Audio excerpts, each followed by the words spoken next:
Everybody, welcome back to my channel. मेरा नाम है अमित और आप देख रहे हैं टेंगलवर्स। इस वीडियो में हम लोग जानेंगे कि रदरफोर्ड ने जो एटॉमिक मॉडल दिया था वो सोलर सिस्टम मॉडल से डिफरेंट कैसे है। जैसे इससे पहले वाले वीडियो में मैंने बताया था कि जैसे कि ये मान लो एटॉमिक मॉडल उनका है, जिसमें उन्होंने बताया कि जितने भी पॉजिटिव चार्ज और न्यूट्रॉन्स सेंटर में रहते हैं इसको बोलते हैं न्यूक्लियस और इसको बोलते हैं ऑर्बिट, जहाँ पे इलेक्ट्रॉन क्या कर रहा है, रिवॉल्व कर रहा है। ठीक है, ये एटॉमिक मॉडल है। क्या है? Atomic model. और इससे सिमिलैरिटीज बताया था मैंने, जैसे कि ये सन है और ये अदर प्लैनेट्स है जो कि रिवॉल्व कर रहे हैं, ठीक है, सन को।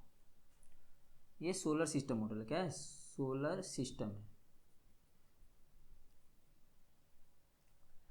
तो पिछले वाले वीडियो में मैंने बताया इसमें भी बहुत सारे ऑर्बिट्स है, ऐसा नहीं कि एक ऑर्बिट है, बहुत सारे ऑर्बिट्स है। तो पिछले मॉडल में मैंने इस दोनों का सिमिलैरिटीज बताया था कि ये दोनों एक दूसरे सिमिलर कैसे है। जैसे कि इसके न्यूक्लियस में भी क्या है, पॉजिटिव चार्ज है जिसकी ओर ये सभी इलेक्ट्रॉन्स रिवॉल्व कर रहा है। वैसे ही इसके सेंटर में भी सन है जिसके चार ओर क्या है, रिवॉल्व कर रहा है। तो यहाँ पे रिवॉल्व क्या कर रहा है, इलेक्ट्रॉन्स कर रहा है। यहाँ पे रिवॉल्व क्या कर रहा है, प्लैनेट्स कर रहा है। इसके सेंटर में क्या है, सन है, इसके सेंटर में क्या है, न्यूक्लियस है। तो ये सिमिलर है कि इलेक्ट्रॉन्स जैसे रिवॉल्व कर रहा है सन का, जो प्लैनेट्स जैसे रिवॉल्व कर रहा है सन का, वैसे ही इलेक्ट्रॉन रिवॉल्व कर रहा है किसको, न्यूक्लियस को। तो ये सिमिलरिटी इससे पहले वाले वीडियो में बताया था। अब मैं बताऊंगा इस दोनों में डिफरेंसेस क्या है, सोलर सिस्टम में और एटॉमिक मॉडल में डिफरेंस कहाँ है। तो टोटल मैं 4 बताऊंगा वैसे डिफरेंसेस। तो यहाँ पे लिख लेते हैं, यहाँ पे सोलर सिस्टम और यहाँ एटम, ये दोनों में क्या डिफरेंसेस है।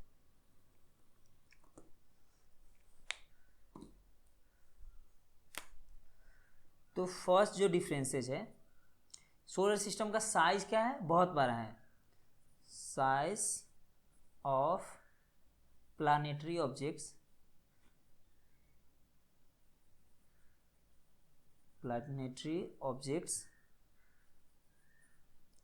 Is big. और साइज ऑफ एटम और सब एटॉमिक पार्टिकल क्या है, छोटा है। Size of nucleus and electron is small. तो फर्स्ट डिफरेंस तो ये हो गया कि जो प्लैनेट्स है और प्लैनेटरी ऑब्जेक्ट्स है, जैसे कि सन या जो अर्थ है या अदर प्लैनेट्स, वो क्या है, बहुत बड़ा है। वहीं पे न्यूक्लियस और इलेक्ट्रॉन का साइज क्या है, बहुत छोटा है। और सेकेंड बात करें तो सेकेंड में पहले इधर लिख देता हूं कि nucleus and electrons are charged particles. तो मतलब ये न्यूक्लियस जो है या इलेक्ट्रॉन्स है, ये चार्ज पार्टिकल्स हैं। न्यूक्लियस में भी एक चार्ज पार्टिकल है, प्रोटॉन, जिसके कारण न्यूक्लियस क्या रहता है, पॉजिटिव चार्ज रहता है। और वहीं पे ये सन और अर्थ जो है वो क्या रहता है, न्यूट्रल रहता है, वो सब कोई चार्ज पार्टिकल नहीं है।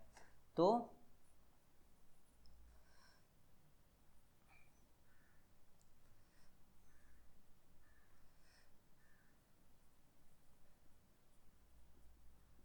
Planetary object are not charged. Not charge या नो नेट चार्ज भी लिख सकते हैं। नेट चार्ज मतलब टोटल चार्ज 0 रहता है, ऐसा। या फिर ये भी लिखेंगे तो गलत नहीं होगा। थर्ड क्या होगा, ये जो प्लैनेटरी ऑब्जेक्ट्स है ये सब किस फोर्स पे गवर्न करता है, ये ग्रेविटेशनल फोर्स पे गवर्न करता है। तो प्लैनेटरी ऑब्जेक्ट्स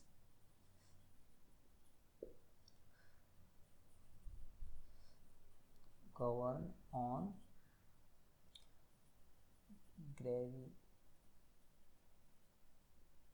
gravitational force। और तो मतलब जो भी प्लैनेट्स है वो सन के अराउंड कौन से फोर्स के कारण घूम रहा है, वो सभी क्या है, ग्रेविटेशनल फोर्स के कारण घूम रहा है। वहीं पे इलेक्ट्रॉन जो है वो न्यूक्लियस के अराउंड किस फोर्स के कारण घूम रहा है, वो है इलेक्ट्रोस्टैटिक फोर्स या इलेक्ट्रिकल फोर्स के कारण, जो कि लगाया जाता है इस इलेक्ट्रॉन और इसके न्यूक्लियस के बीच में, इसके कारण वो रिवॉल्व कर रहा है। तो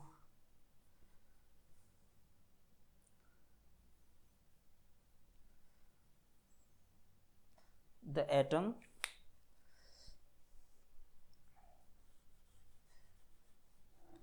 planetary objects govern on gravitational forces. The atomic particles govern on electrostatic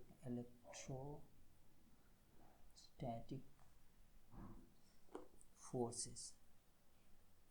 ये हो गया थर्ड पॉइंट। तो ये 3 पॉइंट हो गया। ये आपको लिखना है तो आप लिख लीजिए, वैसे इसको फर्स्ट को मिटा के मैं फोर्थ लिखूंगा।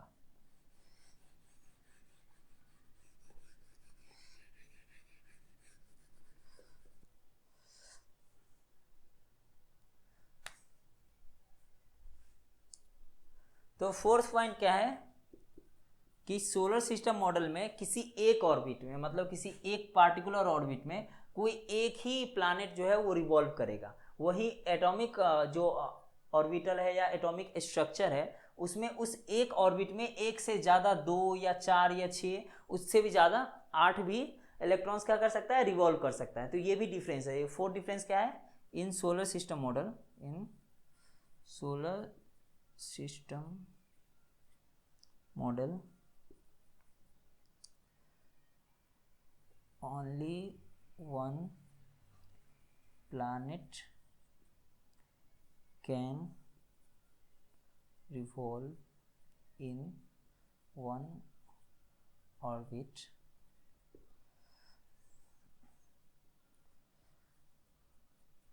in atomic model more than one electron can revolve in an orbit। तो सोलर सिस्टम मॉडल में क्या है, एक ही जो होगा, एक ही प्लैनेट एक ऑर्बिट में रिवॉल्व करेगा। वहीं पे एटॉमिक मॉडल में एक से ज़्यादा इलेक्ट्रॉन्स क्या कर सकता है, रिवॉल्व कर सकता है। तो ये दोनों, ये डिफरेंस हो गए। टोटल 4 डिफरेंसेस मैंने बताया है एटॉमिक मॉडल में और सोलर सिस्टम मॉडल में। ये दोनों में डिफरेंसेस टोटल मैंने 4 बता दिया। और अब हम जानेंगे कि ड्रॉबैक्स क्या है, क्या कमियां रह गई रदरफोर्ड के एटॉमिक मॉडल में, जो कि आगे चल के पता चला, जो कि उस समय के साइंटिस्ट ने क्या किया, निकाला, जो कि मैं अभी बताऊंगा। और अब जानेंगे हम लोग कि रदरफोर्ड का एटॉमिक मॉडल है उसमें कमियां क्या रह गई। इसी को बोलते हैं drawbacks of Rutherford atomic model, जिसको हम इस वीडियो में आप जानेंगे इसके आगे। तो उस समय का जो क्लासिकल इलेक्ट्रोमैग्नेटिक थ्योरी था उसके हिसाब से अगर कोई चार्ज इलेक्ट्रिक फील्ड या मैग्नेटिक फील्ड में, कोई इलेक्ट्रिक फील्ड या मैग्नेटिक फील्ड है, इसमें कोई चार्ज पार्टिकल अगर मूव करेगा, ये चार्ज पार्टिकल मूव करेगा तो इसमें से एक एनर्जी निकलेगा। इसमें से क्या निकलेगा, एक एनर्जी निकलेगा जो कि इलेक्ट्रोमैग्नेटिक वेव्स के रूप में निकलेगा। किस वेव्स में निकलेगा, इलेक्ट्रोमैग्नेटिक वेव्स के रूप में। तो इलेक्ट्रोमैग्नेटिक वेव्स क्या होता है इसके नेक्स्ट वीडियो में जानेंगे। वैसे आप एक एग्जांपल से समझ लो कि जैसे लाइट है वो भी एक इलेक्ट्रोमैग्नेटिक वेव है, या एक्सरे है वो भी एक इलेक्ट्रोमैग्नेटिक वेव है। इस तरह से बहुत सारे इलेक्ट्रोमैग्नेटिक वेव्स होते हैं। तो उस इलेक्ट्रोमैग्नेटिक वेव्स के रूप में उसमें से क्या निकलेगा, एनर्जी निकलेगा। अगर वो कोई अट्रैक्टिव फील्ड में, कोई अट्रैक्टिव फील्ड में वो मूव कर रहा है कोई भी चार्ज पार्टिकल, तो यहाँ पे इलेक्ट्रॉन्स जो है, यहाँ पे इसके न्यूक्लियस है, इलेक्ट्रॉन्स क्या कर रहा है, यहाँ मूव कर रहा है। तो न्यूक्लियस में जो प्रोटॉन्स है तो वो उसका जो इलेक्ट्रिक फील्ड बना रहा है, चारों साइड क्या बना रहा है, इलेक्ट्रिक फील्ड बना रहा है। और उसमें जब इलेक्ट्रॉन्स मूव करेगा, इलेक्ट्रॉन्स क्या करेगा, यहाँ पे मूव करेगा, तो ये इसका धीरे धीरे क्या होता है, इसका एनर्जी लूज होगा। किस फील्ड में, किस रूप में लूज होगा, मतलब क्या निकालेगा इसमें से, तो इलेक्ट्रोमैग्नेटिक वेव्स निकालेगा, ईएम वेव्स निकालेगा। तो ईएम वेव्स निकालेगा तो इसका एनर्जी घट गया, मतलब इससे लोअर वाले ऑर्बिट में चला जाएगा। ऐसा इसका एनर्जी घटते घटते और छोटा होता जाएगा, होते होते क्या होगा, इसका एनर्जी इतना घट जाएगा कि यहाँ न्यूक्लियस में जाके कोलैप्स कर जाएगा, जिसके कारण ये पूरा एटम क्या हो जाएगा, कोलैप्स कर जाएगा, खत्म हो जाएगा। तो बोर ने क्या किया, ये टाइम निकाला कि कितने टाइम में ये इलेक्ट्रॉन जो है यहाँ जाके टकरा जाएगा, न्यूक्लियस में जाके टकरा जाएगा। तो वो टाइम था, उसका ऑर्डर था 10⁻⁸ सेकेंड्स। तो इतने सेकेंड में जाके ये इलेक्ट्रॉन्स क्या होगा, न्यूक्लियस में टकरा जाएगा और वो एटम खत्म हो जाएगा। तो दुनिया का कोई भी एटम जो होता है वो कितने सेकंड में खत्म हो जाता है, इतने सेकंड में खत्म हो जाता है। मतलब दुनिया में कोई एटम बचता ही नहीं। लेकिन ऐसा होता है क्या, ऐसा नहीं होता है, तभी तो हम लोग एग्जिस्ट करते हैं, या जो भी चीज़ हम लोग देख रहे हैं जो एटम से मिलकर बना है वो सभी एग्जिस्ट करते हैं। तो अगर ये थ्योरी को अगर सही मान लिया जाए तो दुनिया में कोई एटम बचेगा ही नहीं। समझ रहे हो क्यों नहीं बचेगा, क्योंकि एट्रैक्टिव फोर्स में ये इसका एनर्जी घटते घटते ये न्यूक्लियस में जाके इलेक्ट्रॉन टकरा जाएगा और एटम क्या हो जाएगा, कोलैप्स हो जाएगा, खत्म हो जाएगा, जिसके कारण ऐसा कुछ नहीं होगा। इसको अगर 3D में जाने, जैसे इसके बीच में ये न्यूक्लियस है, न्यूक्लियस में पॉजिटिव चार्ज के कारण ये चारों इसका इलेक्ट्रिक फील्ड बनाता है और इलेक्ट्रॉन क्या कर रहा है, रिवॉल्व कर रहा है इसको। तो जब इलेक्ट्रिक फील्ड में इलेक्ट्रॉन रिवॉल्व करेगा तो क्लासिकल इलेक्ट्रोमैग्नेटिक थ्योरी के द्वारा ये एक EM वेव्स निकालेगा। क्या निकालेगा, EM इलेक्ट्रोमैग्नेटिक वेव्स निकालेगा, जिसके कारण इसका एनर्जी घटता जाएगा और ऐसा एनर्जी घटते घटते घटते घटते घटते क्या होगा, ये जाके न्यूक्लियस में टकरा जाएगा और एटम क्या हो जाएगा, कोलैप्स हो जाएगा, जो कि होता नहीं है, जिसके कारण हम लोग एग्जिस्ट करते हैं, या दुनिया के सभी जितने भी एलिमेंट्स हैं और जितने सारे ऑब्जेक्ट्स हैं वो एग्जिस्ट करते हैं। तो ये जो थ्योरी है वो क्या नहीं एक्सप्लेन कर रहा था, इलेक्ट्रोमैग्नेटिक जो थ्योरी है उसके हिसाब से ये इलेक्ट्रॉन कैसे घूमता है वो एक्सप्लेन नहीं कर पा रहा था। इसीलिए बोलते हैं इसको drawbacks of Rutherford atomic model. मतलब रदरफोर्ड का एटॉमिक मॉडल बहुत कुछ अच्छे से एक्सप्लेन कर दे रहा था कि न्यूट्रल एटम कैसे है, कहाँ पे इलेक्ट्रॉन्स है, कहाँ पे न्यूट्रॉन्स है, कहाँ पे प्रोटॉन्स है, ये सभी एक्सप्लेन कर पा रहा था। लेकिन वो ये एक्सप्लेन नहीं कर पा रहा था कि एटम क्या है, स्टेबल कैसे है। तो स्टेबिलिटी को एक्सप्लेन नहीं कर पा रहा था रदरफोर्ड का एटॉमिक मॉडल। तो इसके नेक्स्ट वीडियो में हम जानेंगे EM वेव्स के बारे में, इलेक्ट्रोमैग्नेटिक वेव्स क्या होता है, एक्सरे क्या होता है, गामा रे क्या होता है, विजुअल लाइट क्या होता है, कलर्स क्या होता है, ये सभी जानेंगे हम नेक्स्ट वीडियो में। तो उसके लिए चैनल को जरूर सब्सक्राइब करें और वीडियो अच्छा लगा होगा तो जरूर लाइक करें। मिलते हैं नेक्स्ट वीडियो में।